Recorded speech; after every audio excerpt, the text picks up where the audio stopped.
Sanibona, ngaphambi singene kwivideo namuhla, ngithi angithathe lethuba ngibonge i-support nothando enikhombise lona lingaphezu kokucabanga kwethu. Siyacela niqhubeke nisupporte njalo ngokubuka amavideo ethu, ungakhohlwa ukukhomenta, ushare, ulike. Siyafisa ukuzwa umbono wakho. Sicela ke singene kwivideo namuhla.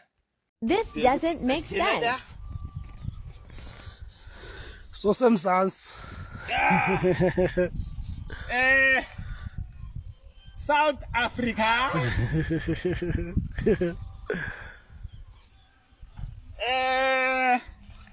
Swaziland. I think we're in South Africa. Okay.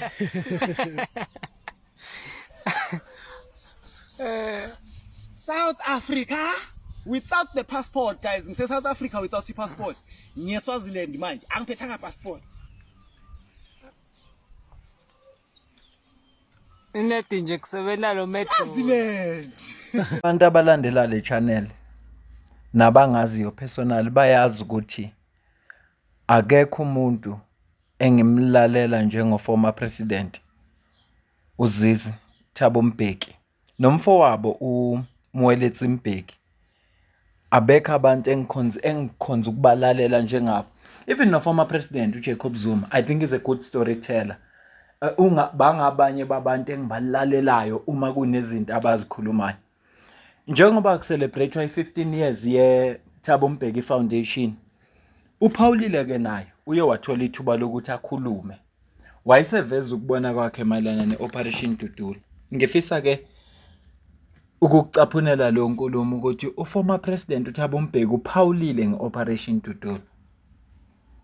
Kodwa ke le nkulumo kaformer president uThabo Mbeki ayimfuni umuntu ovilaphisa ingqondo yakhe. Futhi ayimfuni umuntu othatha izinto ngemizwa. Ifuna umuntu olalelayo acabange bese yaphendula. Ilokho nje ngifuna ngikusho ngaphambi ngikucaphunela inkulumo yakhe. Ngifisa kodwa ukudlula kulelo phuzu. Kune post engiyibonile la. Interesting kakhulu. Ngifisa ukuqala ngikuvezele le post. Lo nombona ku screen sakho uMinister we-Department of Basic Education. Ngoba i-education ihlukene kabili. KunoMinister we-Higher Education and Training okungama-college nama-TVET college nama-universities. Bese kuba uMinister we-Basic Education from grade R from early childhood development aziwa ngama-crash grade R to grade 12. Uminister kophethe lokho. Kodwa ofake le post uyifake ngoba ethi uprove point ukuthi abantu base South Africa ufuna bazi ukuthi they are on their own.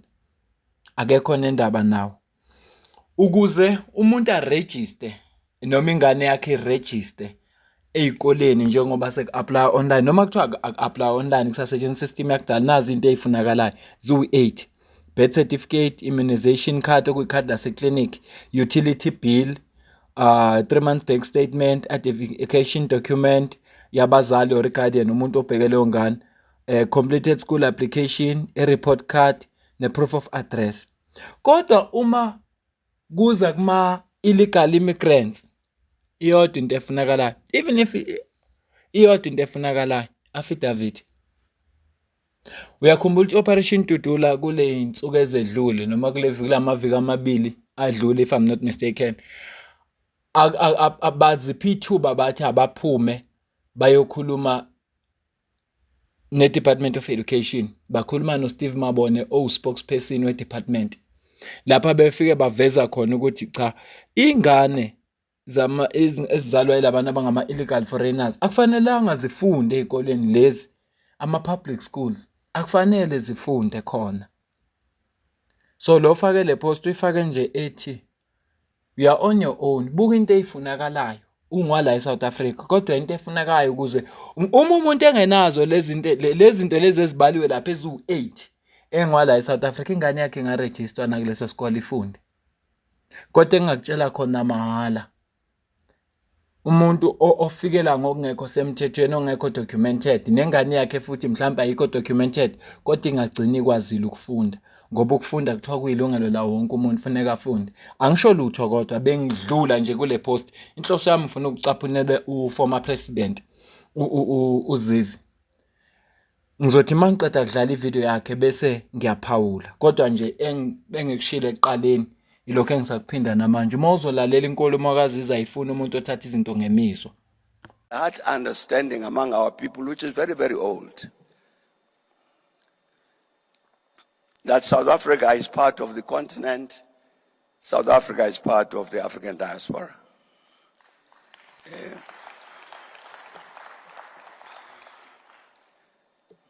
That's part of what hurts me when I see things like Operation Tutula.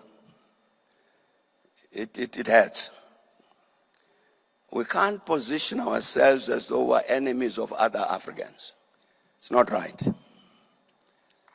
There are problems we've got to solve in this country, and we can't say those problems are solved by people who have migrated to South Africa. We've caused the problems. But I'm saying that's where we come from.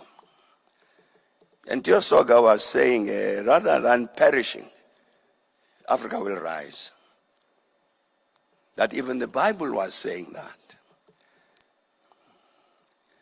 So I think that for our foundation, if I make a claim to say that's our mother and father, what Tio Soga said 175 years ago, we must also ask ourselves, what are we doing to fulfill this vision that Soga had, that Africa will rise? Because I think as we look around the continent, starting with South Africa, there is much to worry about. There's a lot to worry about. Isizathu esenza ukuthi ngithi ngaphambi kokuba ngicaphune le video ngithi inkulumo ka former president ayifuni ilalelo umuntu olalela ngemizwa. Ifuna ilalelo umuntu ocabangayo. Futhi ayimfuni umuntu olalelela ukuphendula. Elese sishoyo. Uthi imphatha kabhlungu. It hurts mayibona ama operation njengo Operation Tutula. Ngoba le inkinga esinazo azikhandwanga yilama abantu migrated to this country, whether legal or illegal, azikhandwanga yibo. Kodwa zikhandwe yithi le inkinga. Ukuze nje iborder ingamanenjeki kahle kube lula for labantu ukuthi bangene eSouth Africa. Yithi thina abantu base South Africa thi ngisebenzise lelo limi. Ilabantu afuneka babe responsible abalapha ku government. Yibo abavumele lesimo ukuthi senzeke. Yingakho ethi asikwazi ukublame abona for inkinga. Inkinga ikhandwe yithi. Kuze bona beze babona ukuthi kuyangena kingoba thina iborder yethu azange siyinakekela. Ama-border wethu awavalekile. Ngizokhumbula ukuthi kuwo lo nyaka earlier kwavela ugeneral wamasosha. Wathi uma politicians yawezwe khuluma kodwa akhona into angayicabanga yokuthi uma wakho umuzi kufuneka masuqedile kwakhe indle enhle kodwa uqinisekisa ukuthi inobondo noma stop nonsense noma ifence kodwa inobondo olwenza ukuthi indlu yakhe ivekeleke. Wathi uma usuthi ukhanda indlu enhle kodwa ungalifakile ubondo ofana nokuthi uyadlala. Kwakhulunywa kakhulu bavela nabanye bajaka bekungafanele ayisho lonto le kodwa sibe siyazi ukuthi iqiniso. Ngoba i-South African National Defence Forces underfunded. It's underfunded. Siyakwazi lokho, siyakwazi. Kune video engiyibonile. Ngiyasaba ukuyifaka la ngenxa ye-copyright. Ngiyasaba ukuyifaka kodwa ikhombisa ifence ye-border. Fellow South Africans, I'm currently at the recently built fence, 2-3 years ago, which I think cost something like 38 million rands. This is what we are observing at Beitbridge border post, as you can see for yourself. I don't have to explain any further. Here's the evidence why, as South Africans, we are facing these porous borders, people coming in and out of our country as in how they wish. Yathemba uyayibona ifence okuspendwe 38 million. Yathemba uyayibona okuspendwe 38 million kuze kufakwe yona. ifence le kuspendwe ngiyakuphinda la ngazi noma ngiphinde kwesingaki manje kuspendwe 38 million rand ngakufaka le offense wemeni mashaba ame kuyo 38 million rand. As you can see now, I'm in South Africa. And this is the border that separates South Africa and Swaziland. Right now, I'm in South Africa. Watch me. Now, I'm in Eswatini, which used to be called Swaziland. I'm here at the border, as you can see. This is the border post that separates South Africa and Swaziland. Uthi mawuhlala kule ndawo ungajola eSwaziland. Weqa uhambe ubontombi yakho ubuye nayo futhi iyeqe kuvakashele ya nezingane zakho masifuna ukuya komalume wazo kulula ziphuma la ziphumele komalume. Ziphumele komalume. Lento ngiyiveza ngenxa le yankulumo ka former president ngoba ngiyazi ukuthi kunabantu la abangazwani nokucabanga engakho ngiqale ngathi mawuzolalela inkulumo ka former president ifuna ube umuntu osoba ngoba ayimfuni umuntu olawulwa imizwa umlalithi uthini akusibona abantu bangaphandle abenza ukuthi sibe neborder le esinayo lo ibonayo inkinga zonke lezi ziqalwe yithi ngoba noma sebefikile la yithi esibaqashayo sebefikile sekuthiwa bafike illegally yithi futhi esibavikelayo angithi South African Human Rights Commission yethu yala eSouth Africa ikhokhelwa ifundwa ngemali ye tax yabantu base South Africa ingakho ngithi yithi futhi esibavikelayo cela ubone la. So we've climbed up a tower here and we can look pretty far up on the horizon.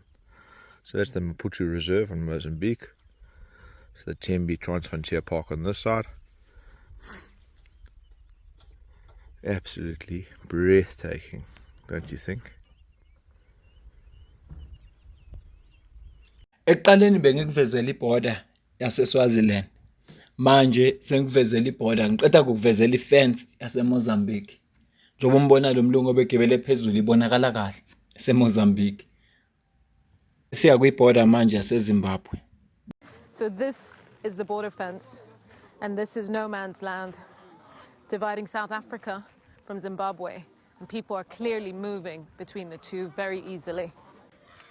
How are you? I'm fine. Are you coming from Zim? Yes. When did you come? So it's very casual. People just seem to be coming and going as they please. The Limpopo River runs dry up to 8 months of the year, an easy crossing for people and goods, moving in and out of Zimbabwe, unhampered by border patrols. Ngikuvezela lama video ngoba ngikuvezela amaborder esinawo, amaborder fence. Ngiyakuvezela nje ukuthi wazi ukuze uzoyi-understanda kahle inkulumo ka former president uThabo Mbeki. Ngenzela ukuthi uyi-understande kahle. Angifuni futhi njengomuntu omdala engimkhonzile nengimhloniphayo. Angifuni uma attack kanti awum-understandanga ngoba ngiyazi ukuthi bakhona abantu abanama anger issues. Abavele bahlasele noma ubani ovela uthuka umuntu ongamazi. Kodwa ingakho ngithe inkulumo ka former president ifuna ngathi ungaba umuntu olalelayo uyetshisa inkulumo ulalela ukuyi-understanda. Ingakho noma esekhulumile ngiphinde ngaphawula ngayichaza ukuthi usho ukuthini ngoba ngibalekela ukuthi singabi nenkinga ngiyabaza abantu esidila nabo nsuku zonke la kuma comments